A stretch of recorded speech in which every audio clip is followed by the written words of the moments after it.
Hello viewers, வணக்கம். என்னடா நம்ம எவ்வளவு வேலை பார்த்தாலுமே நம்மளால வாட்ச் அவரையும் சப்ஸ்கிரைபரையும் நம்மளால அச்சீவ் பண்ண முடியல அப்படின்னு நினைக்கிறீங்களா?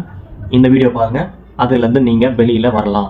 ஏன்னா நான் சேனல் ஆரம்பிக்கும் போதும் என்னால நான் இந்த ஸ்ட்ரகிள், ஏன்னா என்னால சப்ஸ்கிரைபரை கொண்டு வர முடியல, வாட்ச் அவரை அட்டன் பண்ண முடியல, என்னால எதுவுமே பண்ண முடியல, நானும் ரொம்ப கஷ்டப்பட்டேன்.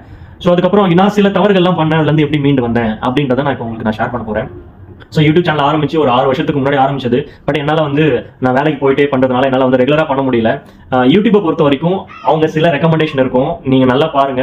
ரெகுலராக கண்டென்ட் போடுறவங்க, ரெகுலராக வீடியோ போடுறவங்க, ரெகுலராக ஷார்ட்ஸ் போடுறவங்க மட்டும்தான் சீக்கிரமாக அச்சீவ் பண்ணுவாங்க. என்ன ரீசன் அப்படின்னா, நீங்கள் ரெகுலராக உழைக்கிறீங்களா அப்படின்றத யூடியூப் வாட்ச் பண்ணும். நீங்கள் ரெகுலராக உழைக்கிறீங்க அப்படின்னா யூடியூபே உங்களை ரெக்கமெண்ட் பண்ணும், உங்கள் வீடியோஸ் உங்கள் ஷார்ட்ஸ் மற்றவங்க கிட்ட ரெக்கமெண்ட் பண்ணும். ஸோ அது மூலியமா உங்களால் ஈஸியாக அச்சீவ் பண்ண முடியும். அந்த ஒரு தப்பு நான் பண்ணேன். ரெகுலராக என்னால் வீடியோ போட முடியல, ஷார்ட்ஸ் போட முடியல. அதுதான் நான் பண்ண முதல் தப்பு. அதை நீங்கள் பண்ணாதீங்க.